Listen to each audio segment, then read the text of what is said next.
సంవత్సరాల నుంచి ఇక్కడ అడ్వకేట్గా చేస్తున్నాను. ఈరోజు మేము మా డిమాండ్స్ ఏంటంటే మాకు అడ్వకేట్స్గా మాకు ప్రొటెక్షన్ అవసరం, చాలా అవసరం. ఎందుకు అని అంటే ఈ సమాజంలో ఎటువంటి వర్గం నుంచి అయినా కూడా మెయిన్గా అందరికీ తీర్పుని చెప్పాలన్నా ఎవరు ఏంటి అనేది మేము కొద్దిగా అన్ని వర్గాల నుంచి కూడా మాకు వచ్చే దీన్ని బట్టి ఒక అడ్వకేటు అన్ని ఆర్గనైజేషన్కి కూడా న్యాయాన్ని చెప్పే విధంగా మేము మా విధులు నిర్వర్తించాలి అని అంటే ఏ కేసులైనా ఎటువంటి కేసులైనా ఎక్కడి నుంచి ఎటువంటి ప్రాబ్లమ్స్ వచ్చినా కూడా మేము ప్రతి ఒక్కరికి సమన్యాయం చేకూర్చాలి. అలా సమన్యాయం చేకూర్చాలి అనే నేపథ్యంలో ఇరు వర్గాల్లో లాయర్లు మేము తీసుకునే కేసులను బట్టి అటు ఇటు కూడా వాదోపవాదనలు అయిన తర్వాత కంపల్సరిగా ఒకళ్ళు నెగ్గుతారు, ఒకళ్ళు ఎవరైతే న్యాయానికి అనుగుణంగా ఉన్నవాళ్ళు ఖచ్చితంగా నెగ్గుతారు.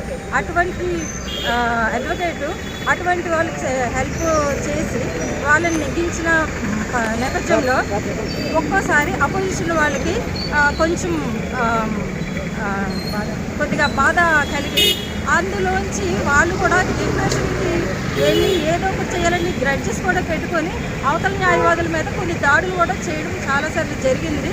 అదే కాకుండా ఇప్పుడు జరుగుతున్న సమాజంలో వస్తున్న ప్రాబ్లమ్స్ని బట్టి అడుగున చాలా హత్యలు కానీ మారణకాండాలు ఇలాంటివి చాలా జరుగుతున్న వీటిల్లో ఒక భాగంగా అడ్వకేట్ చాలా బలైపోతున్నారు.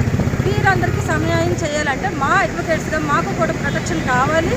తర్వాత మేము చేసే న్యాయం కూడా అందరి తరపు నుంచి సెక్యూరిటీ అనేది మాకు అవసరం. కాబట్టి ఇప్పుడు బయట సమాజమే కాకుండా ఓన్ ఇళ్లలో ఉన్నవాళ్ళు కూడా ఒక రిలేషన్ కూడా మమ్మల్ని కొంచెం నిందించే అవకాశాలు కూడా ఉంటున్నాయి. మాకు కూడా మా ఇంటి నుంచి కూడా అసలు ఈ సమాజంలో ఎవరు ఎప్పుడు ఎలాగా చేస్తున్నారు అనేది తెలియని సమాజం ఎలా తయారైంది. కాబట్టి ఇప్పుడు అడ్వకేట్స్గా మెయిన్ ఉన్న మా ప్రొఫెషన్కి మాకు ఒక రక్షణ కల్పించేలాగా మాకు ప్రొటెక్షన్ ఏర్పాటు చేయవలసిందిగా ప్రభుత్వాన్ని కోరుకుంటున్నాము.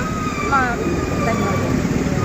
నా పేరు మేరీమణి రాపాక.